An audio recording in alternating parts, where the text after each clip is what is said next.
অনেকদিন পর ভিডিও বানাচ্ছি। আজকের ভিডিও টপিকটা একটু ভিন্ন।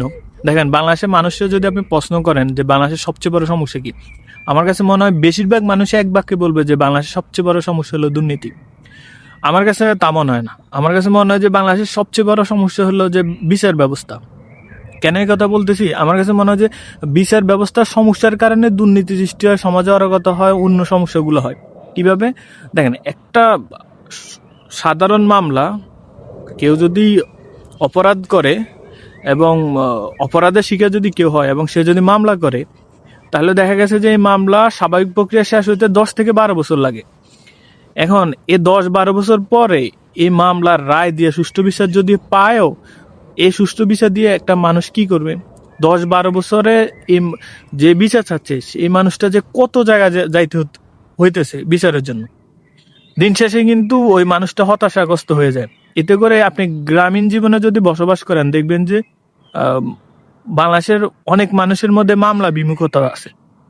হ্যাঁ, এতে করে কিন্তু সমাজের মোরল শক্তিশালী যারা, তারা কিন্তু তাদের সন্তান, তারা কিন্তু অপরাধ করার মানে হলো যে ইচ্ছা বাড়ে। আপনি যদি অপরাধ বিজ্ঞান দিয়ে এটা ব্যাখ্যা করেন, আর এভাবেই পাবেন। তো এই সমস্যাগুলো সমাধানের জন্য বাংলাদেশে কেউ কি কখনো চেষ্টা করছি? হ্যাঁ, একজন চেষ্টা করছিল, এরশাদ। কিন্তু বিভিন্ন ষড়যন্ত্রের কারণে উনি পারে নাই। 90-এর অভ্যুত্থানের পরে কেউই চায় না যে এই সংস্কারটা হোক।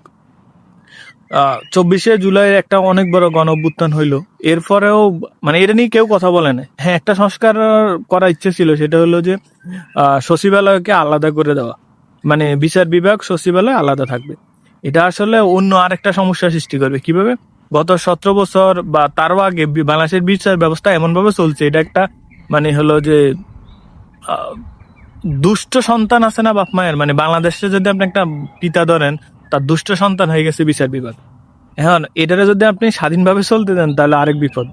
হ্যাঁ, তো এটার আসলে ভিতর থেকে কিছু সংস্কার করা জরুরি ছিল। তার চেয়ে বেশি সমস্যা হলো কি, মামলা জটিলতা। এটা ট্রাফিক জ্যামের মতো ঢাকা শহরের। হ্যাঁ, বিজয়নগরীতে একবার জ্যাম লাগলে কখন যে ছুটবে, ওই যে আগের একটা অবস্থা ছিল না, এখনো যদি উন্নতি হয়েছে, যে কখন ছুটবে বলা যায় না। তো এই অবস্থা ছিল আর কি। এটার সমাধানের জন্য খুব সহজ কিছু পদ্ধতি অবলম্বন করা যায়। একটাই আমি বলি, সেটা হয় যে সুপ্রিম কোর্টে বিভাগে নিয়ে যাওয়ার। তার মানে হলো যে বিচার বিভাগকে বিকেন্দ্রীকরণ করা। মানে কুমিল্লা বিভাগের বিচার ঢাকা বিভাগে আসবে না, ঢাকা বিভাগের বিচার রাজশাহী বিভাগে যাবে না, বা রংপুর বিভাগের বিচার রাজশাহী বিভাগে আসবে না। অর্থাৎ কুমিল্লা জেলায় যদি একটা ঘটনা ঘটে, সেটা কুমিল্লা জেলার বিচার ব্যবস্থায় সীমাবদ্ধ থাকবে। হ্যাঁ, তো সুপ্রিম কোর্টটা বিভাগে নিয়ে যাওয়া উচিত। এটার জন্য সংবিধানে বিশেষ সংস্কারের প্রয়োজন। এটা আসলে কোনো কোনো সরকারের সদিচ্ছা থাকার পরেও করা সম্ভব হয় নাই। কারণ হলো যে যারা সুপ্রিম কোর্টে আইনজীবী, তারা চিন্তা করে যে তাদের আয়ের উপর একটু ভাটা পড়বে। তারা সেই ভয়েই রাজনীতিবিদদের পরিচিত করে যে এই সংস্কার থেকে দূরে থাকতে। হ্যাঁ, তো এর ফলে সমাজে অনেক সমস্যা সৃষ্টি হয়। যেমন ধরেন কি বলে, দুর্নীতি। এই দুর্নীতির দায়ে কার বিচার হয়েছে বাংলাদেশে এই পর্যন্ত? আমার বলেন যে কার অমুকের বিচার হয়েছে? বিএনপির আমল হইলে আওয়ামী লীগের নামে দুর্নীতির মামলা। এখন আওয়ামী লীগ ক্ষমতা আসলে আবার দুর্নীতির মামলা, সবাই বেকসুর খালাস। আবার আওয়ামী লীগ দিয়ে বিএনপির নামে মামলা, দুর্নীতির মামলা। আবার বিএনপি ক্ষমতা আসলে নিজেদের সব মামলা বেকসুর খালাস।